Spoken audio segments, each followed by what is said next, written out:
How's it going, guys? Chart from Drunk Guy Explains. We're here doing episode 2 of the Dark Side Road to 100,000.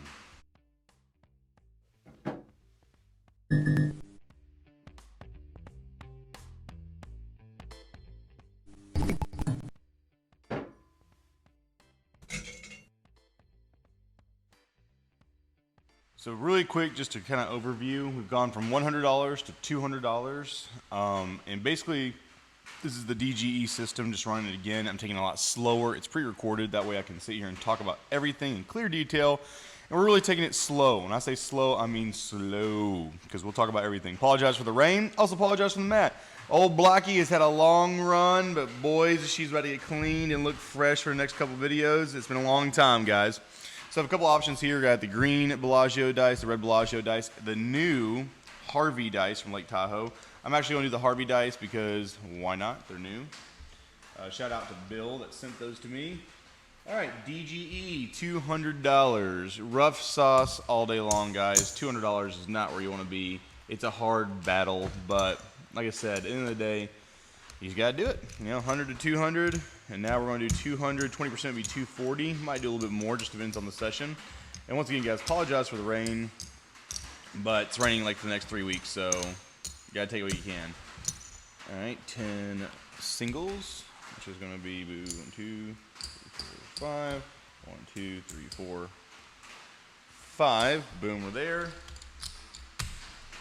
Yeah, let's go ahead and get started. We're going, and I say this in a lot of my videos, but right now at the $200 level, we are at technically a $5 table. And a lot of times people will say, well, there's not $5 tables anymore, Chuck, so what are you going to do? And I'm like, well, that's okay. Hybrid machines, bubble crap machines, all those are $5 minimums. And so that's essentially what I'm playing on. I don't personally play on electronic tables, but like I said, you gotta do what you gotta do if you're trying to get to 100,000, and that's my justification for going down to a $5 table, doing what I know. Okay, so right here, got $200, $5 table. Let's go ahead and start her off pretty simple. $200, I need 40. Pouring rain. I don't mind getting a little invested here. It's a 6, pays 7. And this first rip, ooh, we got Hard Rock. Where's this Hard Rock at? This is at Lake Tahoe. Look at that, Lake Tahoe as well. Kind of a little double Lake Tahoe chips. It's kind of ironic. I know it's kind of crazy, and I'm the sentimental type, but at the end of the day, I think it's very cool that like Lake Tahoe dice versus Lake Tahoe dice. You know, that's just to me like, oh wow, they might have rolled together. You know, like a romance. Deuce does nothing. 9 does nothing. 4 does nothing, but it's the first 4 thrown. Another 4. That's the second 4 thrown. We go ahead and get my abacus set up. Let's see here. 2 4s. All right. 3 4s in a row. Doesn't happen often, guys, but it is rare. You know what? And let's just go ahead. I don't mind going a little crazy. So $10 lay on the 4. Hybrid table. Big takes out on payout. Whoa! That is a 4th 4. Are we going to get in trouble with a $200 bankroll? No. I will bail out if I will bail out of this situation if it gets too heavy or if I knock into my $100 strategy. So, whoa, 5th 4, 5 4s in a row, guys. That's actually pretty rare. You don't see that very often, but you know what? Let's go ahead and just see if you can do this to me a billion times. 9, 6, that's the point. It's not going to do anything on the don't pass for right now. 7 out, off it. That was really lucky because I lost what, 10 and 30, something like that. All right, so now that is now been subsided, I just want to make sure I get a good count of what I have. 75, 80, 90, 95, 100, so I'm up. I'm gonna give a $2 vig.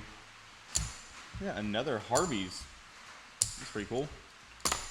And that's just gonna come off the vig for the payout. That's just me, just, I don't know, doing it the way I do it. I have a couple bucks, not too big, not too small. Point was established, but the 6 is out there. This is a good time to be talking about this. So you have 3, 12, 4. So you have a point, but a 7 has happened on the come out between 2 points. So there's a 6, made the 6, and now the 4. Well, a lot's happened since we've made that 4. We've had 3 4s, a 7, no, 5 4s, a 7, and now 4 again. We're on a second point, but the second point, I always tell people, be leery of the second point when there's been 7s on a come out. And the reason why is, in my experience, you see longer rolls and more points made once a 7 has happened in between numbers. So I'm actually just leave it there. Just let it be. There you go, 4. Always be leery about that. So now 2 unique points have been made. There's 7 7s on the come out. I'm actually going to take the risk. $5 right there on the don't. That is a 9. I'm actually going to keep it flat on that 9. I mean, I'm not going to try to get too crazy here. Like I said, I'm following my own advice. That's a 10. So 2 4s have been made, a 10. Keep my own advice, being very gentle, being very, very cautious about this board, just because that 7 come out. It's a $5 table. I don't have a lot of bankroll here. You're talking about $210, something like that. And, you got to be leery about that. Oh, third 4. Yeah, a little 4 and 10 heavy on these dice. What are you doing to me, Bill? You trying to send me to the poorhouse? Well, that's 3 4s and 3 10s. Of course, busting out new dice is going to be new rules. And that's a 7 out, so 5 pays 5. And yeah, I could have made that decision, and this is something that if you have a bigger bankroll, you can have a little bit more flexibility with. And I'm going to say like this. In that situation, the 9's the point. It's the third unique point. You've rolled 3 4s and 3 10s.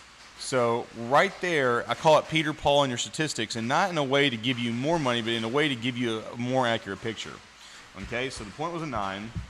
We've rolled a 6 point, a 4 point, and now we're on a 9 point. We've rolled a come out 7 in between the 6 and the 4.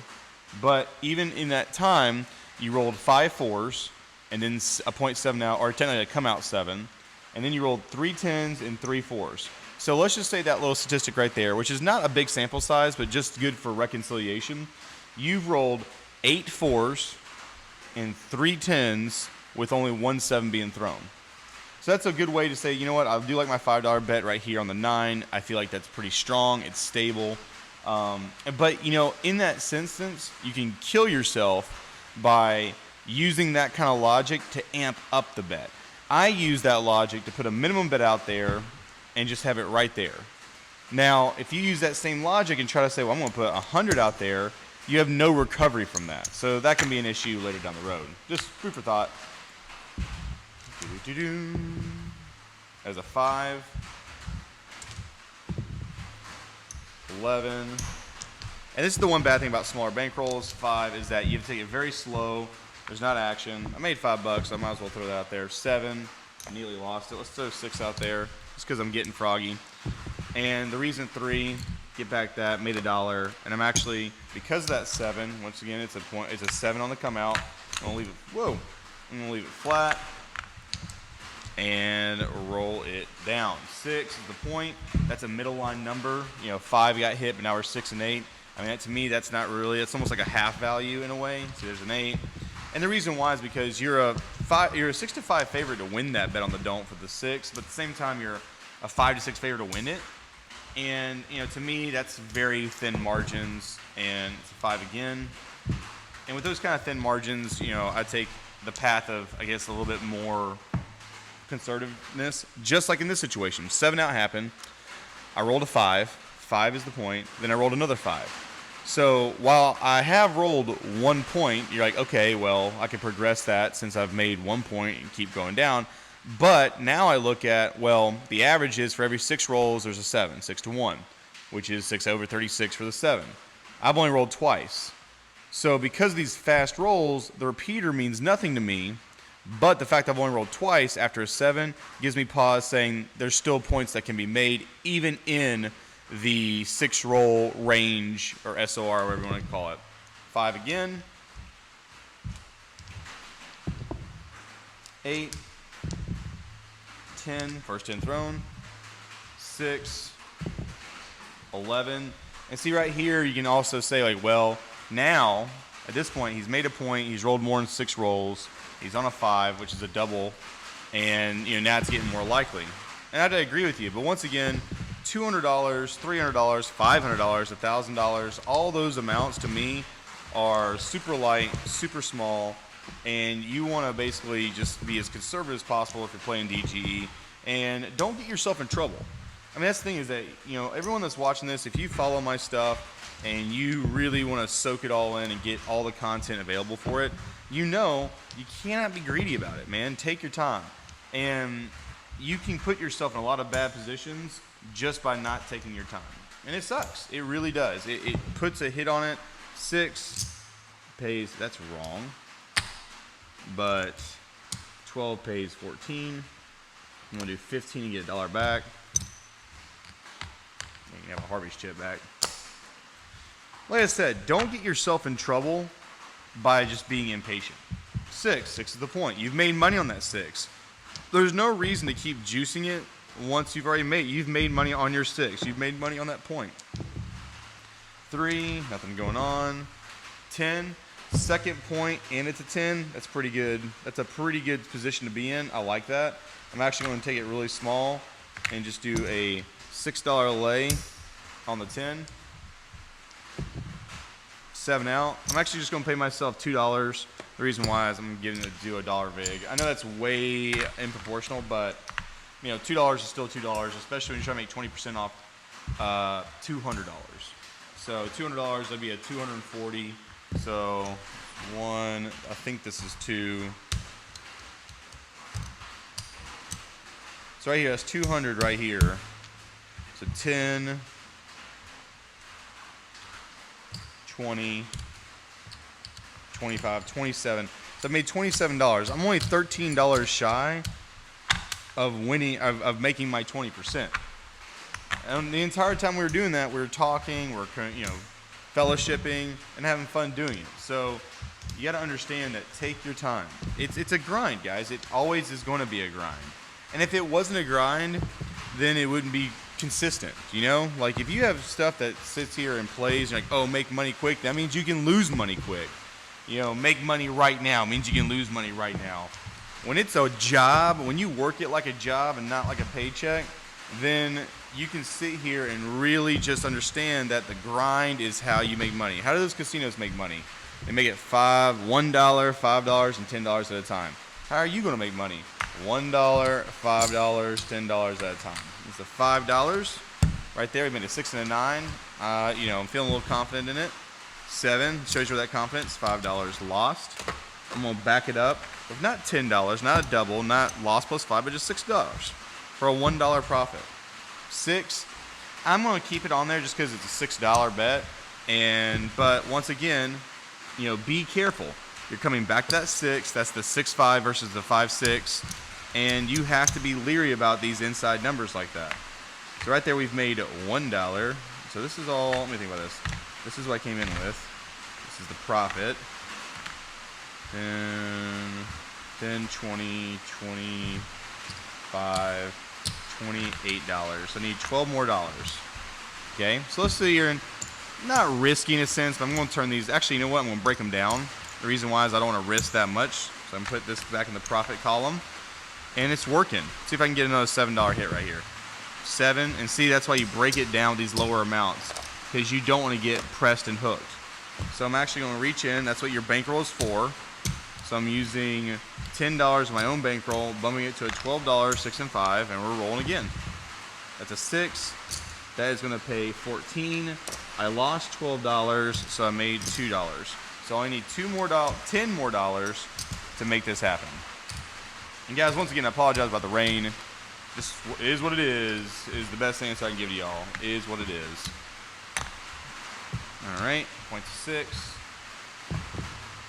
5, 3, 11, 4, first 4 thrown, 10, first 10 thrown, 4, second 4 thrown, third 4 thrown, 9, 5, 10, second 10 thrown, 8, deuce, 7 out.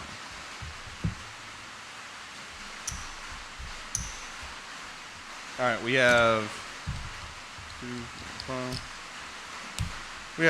$25 sitting in front of us, so I feel pretty confident throwing another $6, 6 and 8 out there.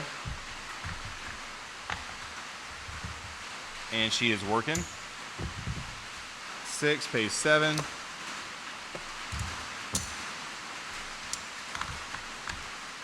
this off. 7.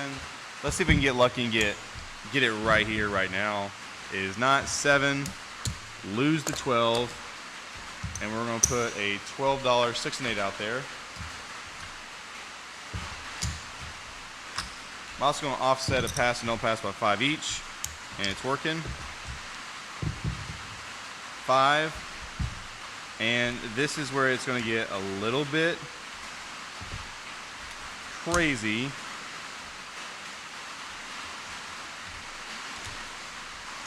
Which is going to be a $42 odds on the 5. 6. That's going to pay 14, which means I made $2 there, and I'm dropping the odds here. That's a little bit of a power play, a little bit of a push, but you know, realistically, I'm just trying to get right there at the brink. You know, you're talking about very small margins here, and basically just trying to get there at the very last minute. Now, is that aggressive? Absolutely. Was it necessary? I could have waited out longer, but you know, take it. Oops. 4. You take it where you can get it. Essentially, 10 first. First 4 and first 10 thrown. 5 point made.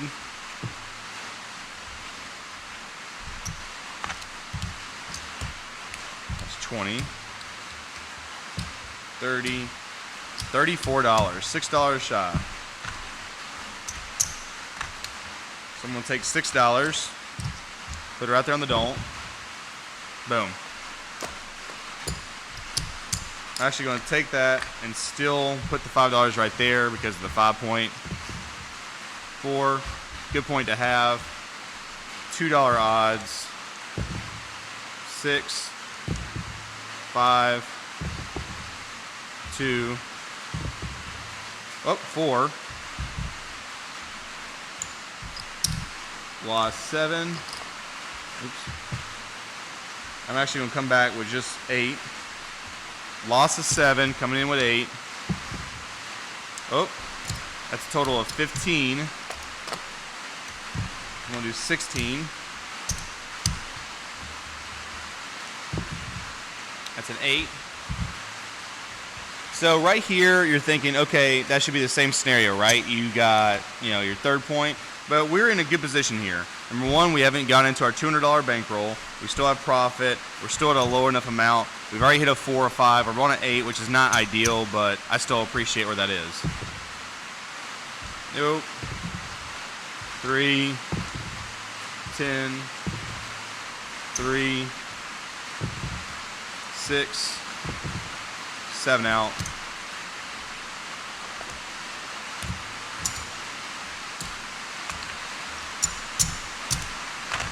And since it's raining so hard, and we've already hit our 20%, let's go ahead and color up, see what we got here. The 100.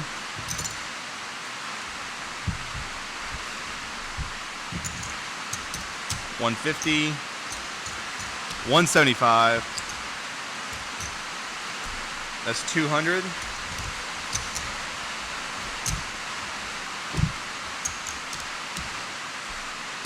10, 20, 30. 35, 40, 42, 44, $46. So we have $246 for episode 2. Hope you guys enjoy. It's Charlie from Drunk Guy Explains. Check you guys next time.